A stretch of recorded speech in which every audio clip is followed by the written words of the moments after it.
Hi, this is Raji, and this is Making Brews and Paying Dues. I'm an actor who you probably have not heard of, unless you really love theater in the regions or you've seen High Maintenance on HBO. I made my rent in like a day. It was amazing. I spent some time as a barista in Brooklyn, New York, and I met really wonderful creative professionals that have stories to share about how they overcame hardship on the way to where they wanted to go. This show is a love letter to us millennials about persistence, hard work, determination, and I know that you will enjoy it. Today's conversation is with performer and producer Lucie Arnaz. She's had an incredible career over the past 50 years on television, on Broadway, in solo cabaret performance. She is the daughter of the iconic Lucille Ball and Desi Arnaz from I Love Lucy, and she shares with us how she paid her dues in non-traditional ways. Just because one comes from a famous family doesn't mean it's always easy. In fact, probably quite the opposite. She also shares with us her advice for the generations following her about being true to your own gifts. Don't try and copy somebody else. Be true to your gifts. Enjoy. Hello! It worked. It worked! My first Instagram Live, Raji. Oh my gosh, here we are. Yeah. Welcome to Instagram Live. Is there enough light here? Do I need to go outside? No, you look great. You look great. Are you comfortable? Yeah, I'm fine. Okay, good. Good. So, how are you? I'm okay. It's been different. Yeah. Very different. It's starting to hit me now that we are in for a long haul. It was kind of exciting, and like, I love a challenge, and I'm great in a crisis. I just jump right in and I make sure everybody's got what they need. But yeah, all the reports seem to be saying this is going to be months and months now. And for me, in the business that I'm in, it's rough because you're not going to be, if anything goes back to normal, it's not going to be gatherings. They're not going to be the first thing, Right. audiences and shows, concerts, theater. So all that stuff. It's a good time to write a book. I hope you're working on it. I have always been working on it, but I never have enough time. So now I have no excuse, and maybe that's what I do. I get my recipe book written and try to write about my life, maybe put a picture book together with memories and things. I don't know. We'll see. That's a good idea. I should take a moment right now just to turn off the comments so they're not coming over your face, okay? Oh, well. We want people to see you. You know what I mean? Do I have to do something different? No, you're good. Okay. Welcome. Here we go. Turn off comment. There we go.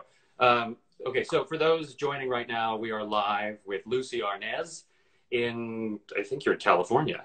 I'm in Palm Springs, California, in my house. Oh, see, shouldn't every interview be done from your house? You know what? It's getting to be kind of a cool thing. I got to say, it's very relaxing. Yeah. You still have to foof a little bit, but it's really cool. It makes you very normal, and it feels like what you should be doing. Why don't we just do this from now on and never have to go anywhere? There you go. Well, I would miss hugging people personally. I do too. Yeah, I miss my kids. I want to touch my children and my grandchildren. How many now do you have? I think my daughter might be listening. Katie said she was going to listen, but since the comments are turned off, I don't know, Kate, but I'm going to assume you're there. Hi, honey. Yeah. Do you want them on? No, I won't be able to read them and talk at the same time anyway, so it's okay. We'll read them later. I see little hearts and things. That's fine. Yeah, people are watching for sure. My husband and I, Larry Luckenbill and I, have 5 children. He had 2 boys when I married him, Nick and Ben, who were 4 and 11 then. Nick just turned 50, so imagine. Oh my! I can't believe it. And then we had 3 of our own. We have 3 beautiful, great children, Simon, Joe, and Kate. Kate's the youngest, and she's 35, and she helps me run the Desilu 2 business, and along with my brother. Oh, great. And your grandkids are well. My grandkids are great. Her son, JD, little Jeffrey Dodge, is just the coolest kid on the block, and he's so smart and funny. My God, he's funny. He doesn't know he's funny. When he gets old enough, I mustn't tell him how funny he is. Yeah. And the little girl, Eliza Grace, is beautiful, little chubby cheeks and everything. But she's way back in Connecticut, so I've only held her twice in my life so far, and my husband's never even met her. So hopefully now, we were hoping that would happen soon, but not now for a while, I guess. Well, here's praying it happens sooner than you might expect, right? Yeah, thank you. Yeah. So my first question for you is, how do you think artists right now in the midst of this quarantine can be processing the pain that they might feel with their industry shutting down and not being able to give the art that they once were giving? Yeah, well, it's about giving your art. It's about paying your rent too, right? And Yes, yes. Surviving. That's really the hard part, I think. For actors, it's always hard, isn't it? It's always hard. You ask Kate, I wish she was here to tell you, because you usually have to hold on 2 or 3 jobs while you run around and audition for things, and tons of rejection. And there's just so little money. So few of us make enough to become, superstars. And it's a really rough business. And then when this kind of a thing happens, it's really hard. I don't know. When things like this happen to me, Raj, I try to turn to some kind of spirituality. I really do. It sounds corny maybe to some people, but I try to think, okay, how can I look at this differently? Yeah. How can I look at it as to how this shut door, where's the other window? What can I be doing right now to make myself useful? Might not be what I'm used to doing, but there must be something that I can give back to this crisis, and it's kind of cool when you stop thinking about yourself and you think about all the other people who have less even than you. It helps you get through that point. Right away I started helping make some masks here, doctors' masks and gowns and things like that, and it really did help. It really helped me get out of myself and forget that I had 10 sold out concerts that went the way of the wind, and everybody thinks that, this is a very nice house, all my money's in my house, but I still have to make a living, and I didn't work last year because our grandchildren were coming. Right. And so it was important to me to work this year, but in the stock market, along with the coronavirus, it's been rough financially for everybody. Yes, that's true. When you can't do anything about it, all you can do is give back. All you can do is play with gratitude and say, I'm just so grateful it's not worse. Yeah. Somebody put a video out on Facebook yesterday that I saw about maybe millions of people have seen this already. There was a guy, obviously a third world country, lying on his back, crawling sideways with twisted arms and feet, hauling a cart with his food on it in the dirt. Oh my goodness. That put it all in perspective for me. I went, oh, okay. I'm going to be just fine. I said a prayer for that soul and thought, look how he just said, this is what I got to do. I got to get from here to there, and I got to drag this with me, and I can't walk. So I'm just going to slide an inch by inch to get where I'm going. And if when you look at stuff like that, it all just puts the rest of the world in perspective, and all you want to do is help people, right? Oh my gosh, definitely. Yeah. That is incredible. That will definitely put it in perspective. Yeah. Oh my goodness. If I write a book that happens at this particular time, I was thinking this morning it might be forced perspective. You know that term, forced perspective? Yeah. It's like what you do when you're putting things and make them look smaller in the distance, or larger. This is a time when we are forced to have a new perspective on our lives. And some people will take advantage of it, and some people will just bitch and moan that they're lonely and are bored. And I get it. If I was in a 300 square foot apartment and I couldn't leave, and I was even hard to get groceries, I'd be bitching too. I'm sure I would. I'm very grateful that we live where we live, in front of this beautiful mountain. I don't know if you can see, but it's nice. Oh my gosh. It's pretty out there. And that's why we chose to live here, because it's mystical, and I never want to leave. So I have that, and I am extraordinarily grateful no matter what happens. Wow. And you moved there from New York, right? Yes. From the East Coast? From Connecticut. And from the East Coast, we spent 26 years in Katona, New York, 7 years in Weston, Connecticut. And really, most of my adult life has been spent in New York. So this was a huge change, but at a perfect time in my life. It really is. And you were out here when you were doing theater and on Broadway and things of that nature? Yeah, I moved there really in 1974, right after I did my first national tour, Seesaw, Hmm. at Michael Bennett, the director's request that I stick around New York and take classes and, you know, let people know that I was serious about theater. So I did that. And then eventually I got a big off-Broadway show out at Jones Beach. I did Annie Get Your Gun at Jones Beach for a summer, which led to an audition on Broadway for They're Playing Our Song. And the year I was in They're Playing Our Song, I met my husband, Larry, who was also in another Neil Simon show called Their Chapter 2. At Joe's, right? They're chaptering our 2. The what? You said, did you meet him at Joe's? I did. I met him at Joe Allen's, yeah. And so then when we got married, it just, I needed to be with him, and I was living in New York. He was in New York, and his kids were in New York, and he had joint custody, so he couldn't leave New York. So I stayed, and now I realize, you know, it must have been very hard on my mom and my dad when I stayed in New York with children, their first grandchildren. If Katie wasn't at least 2 hours close, you know, in Los Angeles, it would be really hard. And Joe is in, you know, in Connecticut, and it's super hard. I never even thought about that. I was like, so I'm leaving. I go to New York, Mom, you know, come to visit us. No big deal, but... Do you care to tell people who your parents are, just in case people don't know? I don't generally tell people who my parents are. Okay, well, then we'll go right past that. Yeah. No. I mean, I'm proud of who my parents are. I just don't open with that. I don't lead with that. Right. But yeah, for those of you who might not know, my mother was Lucille Ball and my father was Desi Arnaz, and they started an I Love Lucy, which is a, if you don't know who they are, then you won't know who I Love Lucy is, and you won't care anyway. It doesn't matter. I highly doubt people. You'd be surprised, Raj. You'd be surprised how many people really? actually. You'd be surprised. There are some people, younger people, who haven't caught it because it's not on television in the way it was when we were all growing up. So you can't trip over it, right? You have to know how to find it. You have to go on CBS All Access or Hulu. It's on Hulu or wherever it is, or you can get the DVDs.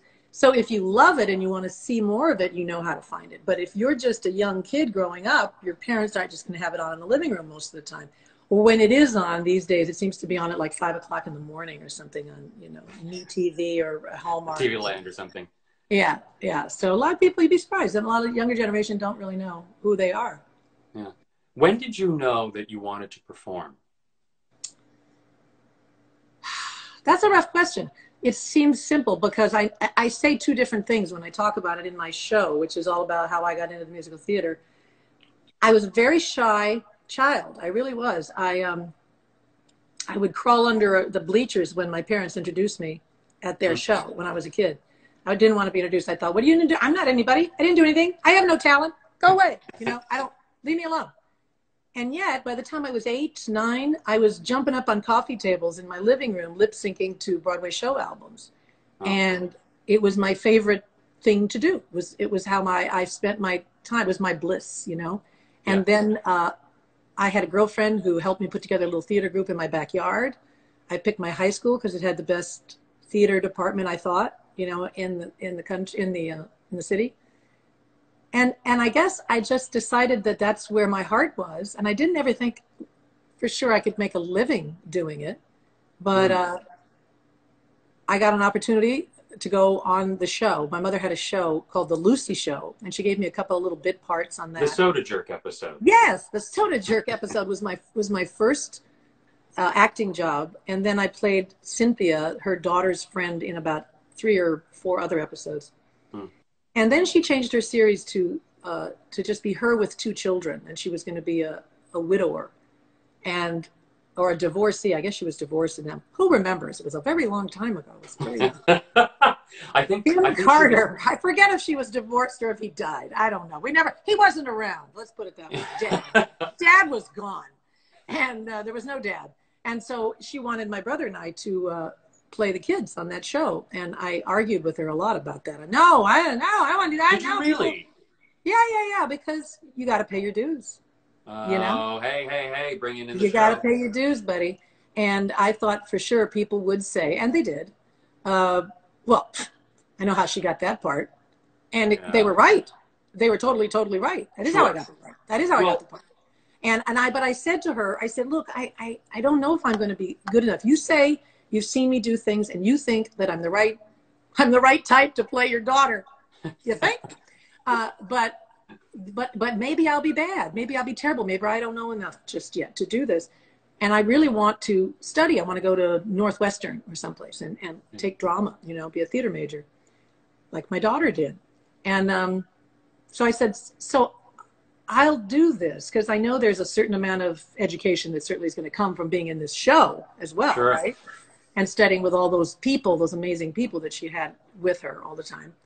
But I said, if I suck, literally, if I'm bad, and you'll know, or people will say things behind my back, and you'll know it's not working out with the kids, please, please write me out. Let me go learn my craft anonymously as possible so that I can do what I want to do. Don't make me fail in front of millions of people. And she agreed. She said, all right, okay, that's fair, you know.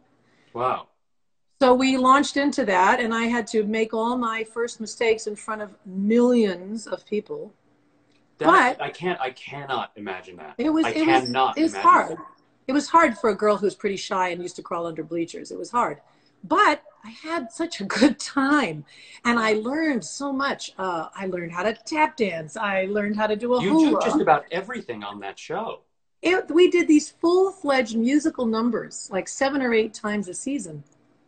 So I was, in one sense, going to musical theater college, you know. Yeah. And when I came out of that show 6 years later, I had an awful lot of experience, if not, you know, I didn't study the classics. So I felt like I can't run right to Shakespeare in the Park. You know, I have to learn a few more things. But I'd watch your Lady M. I would watch your Lady M. I even watch your M. You know, the cool thing is, many years later, I used to think Shakespeare was a big, hard, different, weird world. Yeah. And then I would watch Kevin Kline, you know, talk about Shakespeare. And I would think, oh, it's really just like anybody. You just got to get the language. It's in a different language. But the acting, the feelings are all, they don't have to be from some other planet. It's just different language. You have to understand what the words mean, you know. Anyway. Can you tell us then, so there might exist a notion then that you've already spoken to, that people who come from iconic families who then go into the family business might not have paid their dues, quote unquote, right? Sure. Yeah. Do you feel that maybe you paid your dues in a non-traditional way?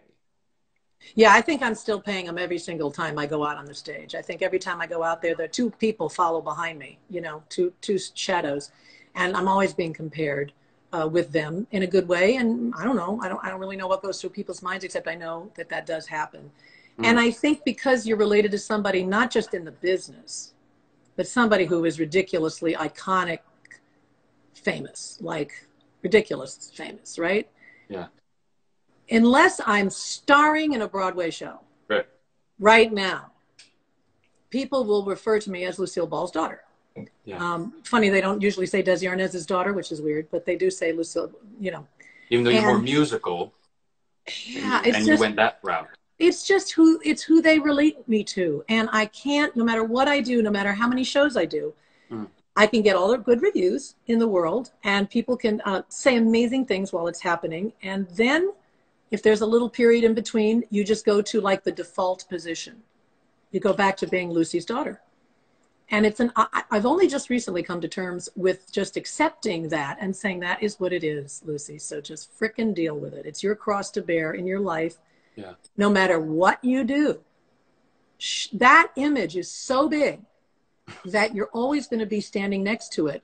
And thank God it's that image and not a few other people I could mention, but I won't, you know, who I could be related to and not be so happy that I'm related to those people. This is a family who brought a show to America that was all about unconditional love and laughter and friendship, you know, and it's a great thing to be associated with. People only come up and say great things to me about my family. Oh my God, I never would have gotten through my cancer treatments if it wasn't for that show. You know, my mother and I watched that show every night when I was growing up, and I always remember her.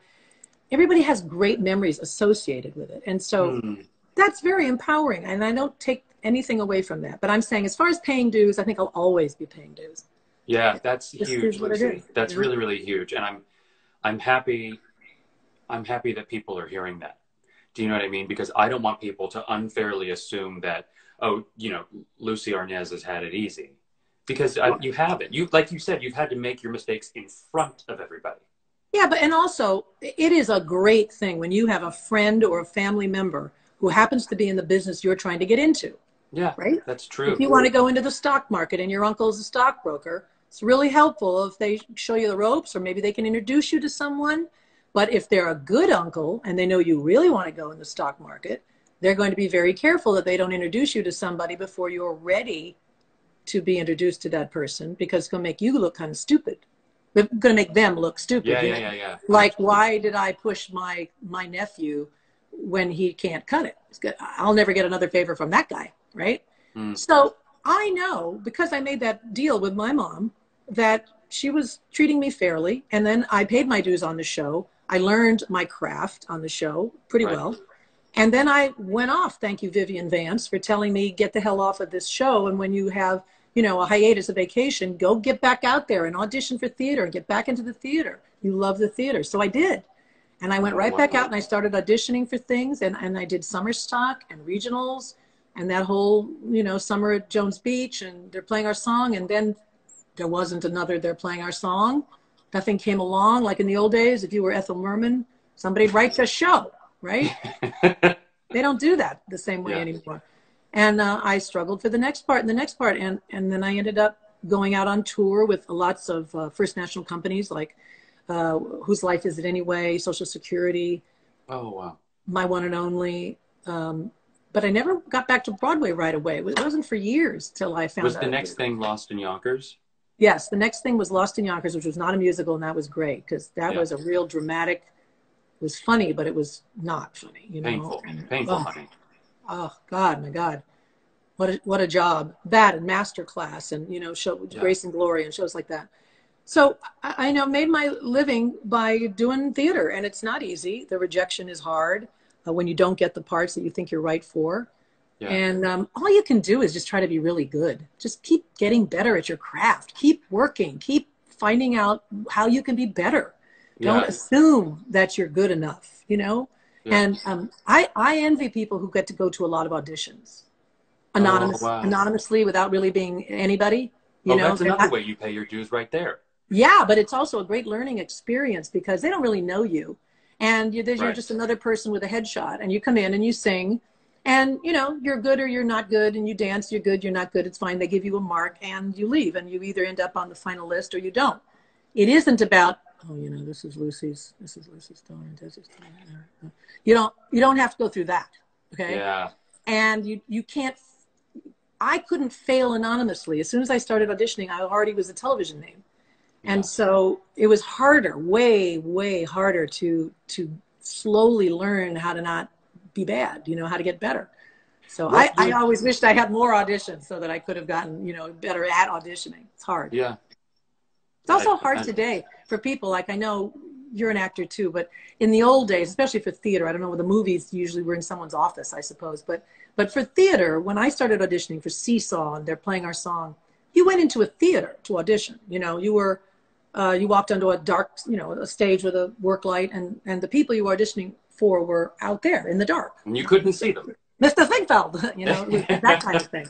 And you couldn't see them, and that's what theater is. So people who like to be in the theater do really well with that. Because we're kind of shy people, but we come alive under the lights. And, and when there's a dark fourth wall, as we call it. Nowadays, there isn't a fourth wall. You can see every Tom, Dick, and Harry. Horrible.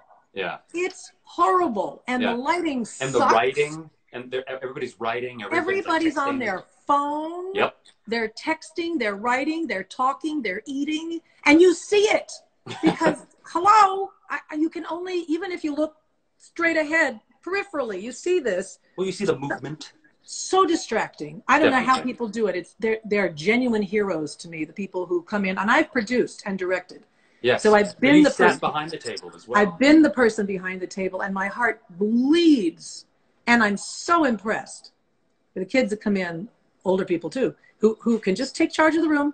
They're just used to it. They just do it. They don't care. Maybe they do care, but I don't see that they care, which is great because it makes me feel better that they're not dying up there. And I make a point to tell every single person, thank you so much for coming. That was great. You were great. Oh my God.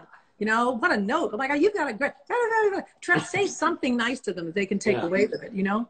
Put them at ease in a way. And to say to them, look, we don't even know where we're going with this yet. We're kind of looking for someone to come in and tell us who this person should be. So if you don't get this, don't assume it's because you suck, you know? It might be just that we got to match up somebody that's going to look good with him. Or, you know? You told me once about the curriculum of my life. Yeah. Can you talk about that? That did so much pain for me. That was amazing. It's amazing. It was amazing. I read a book. There's several books out by L.D. Thompson. You should look him up. Okay. And he has written some books, and he claims that he feels he was channeled to write these books. Whether he was or he wasn't, it seems he might have been, because this stuff is pretty smart, and it seems like ordinary humans wouldn't figure it out. He's pretty spiritual, but it was all about maybe before we come into this world, we have a plan. We have something we want to improve, right? I want to get better at something. I'd like to be really proficient in something. Could be just a spiritual something too, you know, an emotional something. It doesn't have to be a job. And okay. And so Spirit World gives you a curriculum as if you were going to college to learn that. And in your curriculum, you know, if you've gone to college and you have classes, right, for credit. Oh, I have to take this. I have to take this. Oh, I have to take that. Oh, God, I hate that. I hate math, hate theory, you know, whatever, right? But you have to take it. And maybe some of your teachers will be amazing, and it'll be a breeze. And then there'll be some real jackass that you just would kill this person. And they give you, I can think of a few. Hard work. Yeah. Ridiculous. Why am I even have to do this, right? But if you don't do it, you don't pass. And it's all part of the learning process. And if you think of life as like a curriculum, then you can take those moments that don't seem like you need to be doing them and go, what's the lesson here? What am I getting credits for in this class? How do I pass, right? How can I let this go through me, take the information that is being given and not hate the teachers? Right. What is the lesson here? We have some teachers around us now that are wonderful, and some real bad teachers. There's some real rotten teachers out there. Yeah, and right? I'm catching a feeling, Lucie. I'm catching a feeling. You have to look at it and go, okay, I don't like the teacher, but it's going to teach me something. There's a message here. I'm going to learn something from this. And that's what you hang on to. So it's the curriculum of life. And if you want to get where you said you wanted to get, even though you may have forgotten it now, trust that your curriculum was set up for you by somebody who knows. Trust the curriculum. I've heard you say in other conversations that you feel lately that you've become more brave than you used to be. Can you talk about that? What in your life do you think has led to that? Is there any practice you employ that allows you to more readily make brave choices? Well, I'm not sure when I said it what I might have been referring to specifically, but first of all, it comes with age, right? I mean, they don't have to be brave talking about like hanging from a trapeze in Pippin. That's brave. I did that. That was brave. But I did it because I thought, hey, you know, if not now, when? Right? Yeah. I mean, I was 63 at the time, and that was 4 years ago. But I'm so glad that I learned that craft, and I didn't get harmed. I took a chance I did not take a real risk, because the people I was working with, you were safe. I was being trained, and I was trained properly. And I felt if I do it right, if I do what I'm told, I'll be safe. As long as I follow the patterns that they told me to do, and stick with the program, I'll be okay. And I don't know what other kind of brave I am. I mean, I'm certainly not afraid. So maybe that's brave. I don't know specifically what you were talking about as far as bravery, but there was a conversation you were having at the news school. Yeah. With Karen. Yeah. Exactly. That's right. And she asked you, what about yourself now surprises you that you didn't think you were going to discover? And you said, I think I'm more brave now than I used to be, in terms of material I might pick or things I might do. And so I was wondering if there was a conscious practice that you put in place to become that way, or if it was more unconscious. I think probably just unconscious, and I'm not sure what year that was. Oops, sorry about that.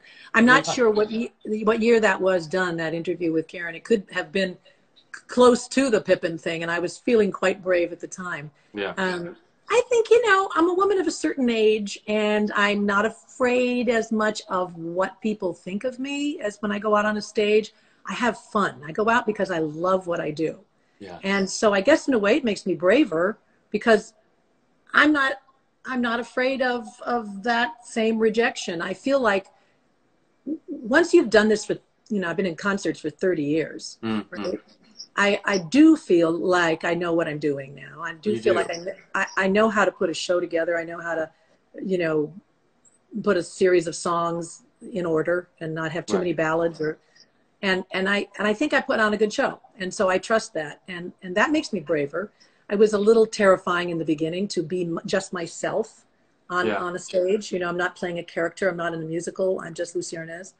And now I feel way more comfortable with that. And I'll try material that I didn't think I'd ever sing, because I know that I can find a way to sing it now, that I can make it my own. I don't have to sound like anybody else. Right. Well, like when you sang "There's No Business Like Show Business."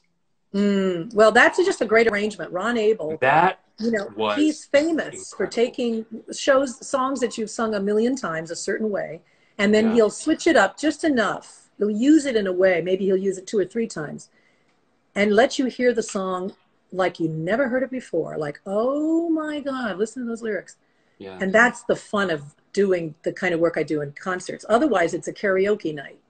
And karaoke is fun, right? Yeah. But mostly you've already got a track somebody else made famous, and you go out there and you try as hard as you can to sound like that person. That's what people do mostly at karaoke bars. And it's great because you can hear what people's voices sound. My daughter's a fantastic singer. Oh my God. Is she really? Way better than I ever was or will ever be. Oh, I'm going to look that up. Well, yeah, I don't know how you can find her, except she goes to these amazing karaoke bars for fun and totally blows people out of the bar. It's just insane. The night before she was due to have JD, meanwhile, she didn't have him for like a month, but the night before she was due, and she looked like she was carrying septuplets, and she got up. She wasn't warmed up. She hadn't vocalized nothing. She just got up and she said, oh, yeah, I'll sing for a while. And I sat there and my food fell out of my mouth. I was like, are you kidding me? Like, I would work my ass off to sound like that. Yeah. So, I mean, but anyway, that's back to arrangements are nice. When you that was a very, very special arrangement. That was a very special arrangement. I mean, I wept when I heard that. Wow. Thank you. Also, he did a marvelous arrangement on my first CD called Just in Time. And he took Blue Skies, that wonderful song that Irving Berlin wrote, you know, back way, way, way long time ago. And it's blue skies, smile at me, nothing but blue skies do I see. That's the way everybody does it. Yeah. And he turned it into this ethereal prayer. It's bizarre. I mean, it's wonderful. It will lift you right up off your chair. Everybody check out Blue Skies. You get goosebumps at the end of it and just think like, oh, then that's what music can do that. And, you know, great arrangers see what is in a song, and they match a song up to the performer. I mean, he knows me well enough to now, especially we've been singing together for 30 years. It's like, he knows me well enough to say, you know what would look good? She's going to do this. I'm going to give her this one and she can chew that one, you know? Wow. That's amazing. We're nearly out of time here. I can't believe how quickly that went. That was what? I talked too long. Did you get to ask me? I have 2 more questions that I really want to ask. The first one is, what do you want the generations behind you to know? If you could give them one thing. Ooh, actors you're talking about, or just generations of people? What are you talking? No, I mean, what's your? If the question means actors to you, or if it means whatever it means to you. Oh, okay.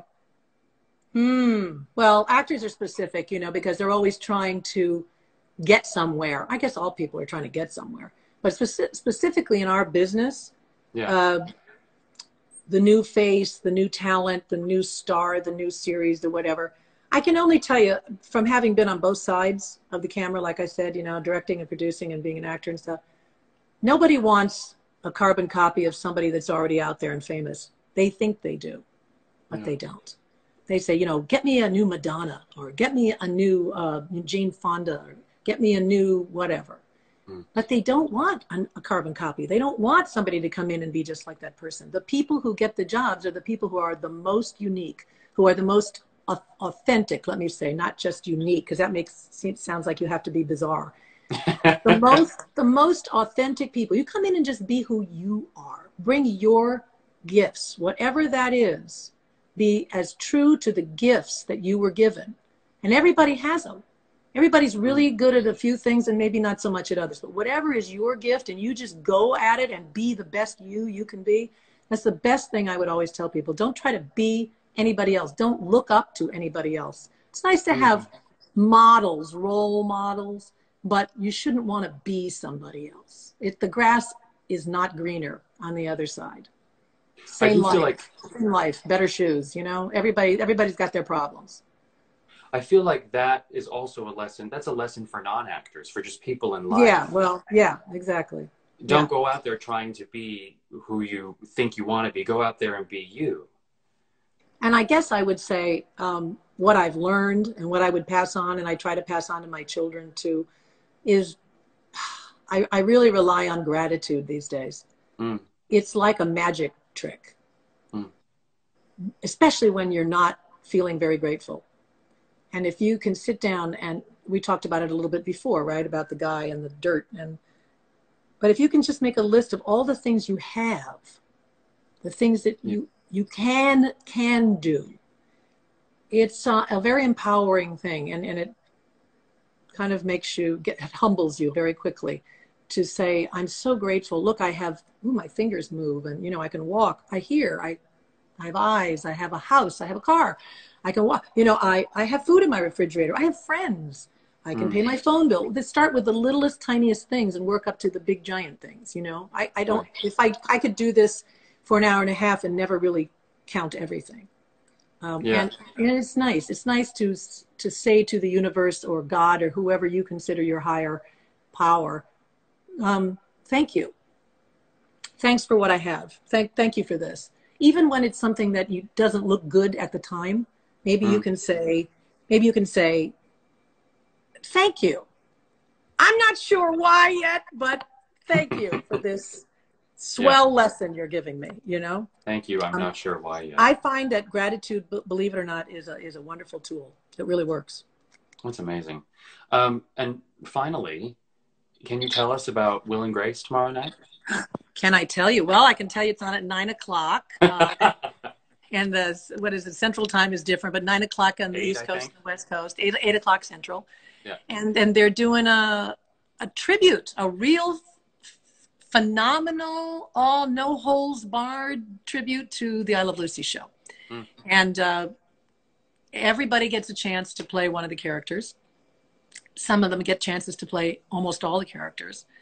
And I have a little cameo in it, in the middle there, that's kind of fun. They asked me to do it, and I've never, ever, ever, ever done anything like this in my life. I always say, I'm not going to do something about my mother. I'm not going to become my mother. Well, I didn't become my mother. That was the good part. I didn't have to become my mother. But I got to play a really fabulous role in it that is an iconic role, too. And we're going to have fun. I can't wait to see it all put together. They worked really hard to make sure it was accurate. And these are the actual scripts from I Love Lucy. They didn't do the actual ones. Yeah. They used the actual scripts. They used about 3 or 4 different episodes, and then they blended them together in sort of this fantasy way. But when the characters speak, they speak the lines from the show.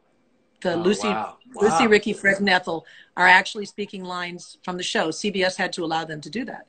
And but then they have their own little Will and Grace twist that all those 4 characters have to sort of be themselves as well, right? And just come through for fun. So it's a very interesting, fine line. It's a tribute, though. It's a wonderful, wonderful tribute. Well, I'm very excited for that. I can't wait to see it. Yeah, I'm excited too. I can't wait to see it. Well, as we wrap up, I'll tell you this very quickly.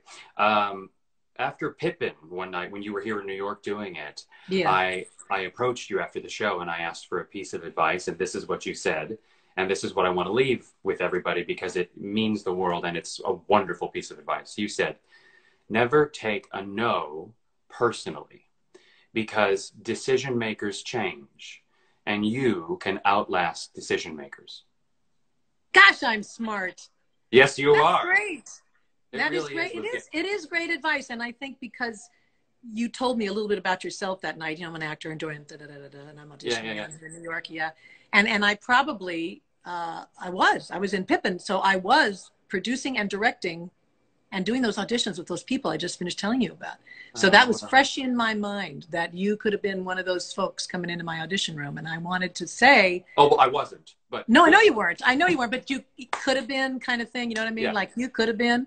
Yeah. And for the Hazel, I was directing Hazel at the time. And I just thought, I feel bad for some of the people we had to turn down because a no doesn't always mean you're terrible. And also, if you get enough no's, just keep on plugging if you think you're good. You know in your heart if you're really good and if you can stick it out. And another great piece of advice someone gave me a long time ago, and I've heard it used again, is that if you can do, when you're trying to go into show business, right? If there's anything else in this world that you can see yourself doing joyfully, do it. Do it. This is a rough business and you have to love it so much. You have to love the auditions and you don't care if you get rejected. And you have to love living cheap. And you have to know that only a few people get to be big stars and have big houses in the hills in Hollywood. You have to know that and want to go there every day anyway.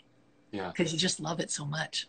And that's what I tell people now. I said, if you can think of anything else that you could do and be happy, I suggest you do it. Wow. There you go. You hear that, everybody? That's right. But if you're good, you know you are, and you know you have what it takes, then don't give up because you can outlast the yeses and the no people. There you go.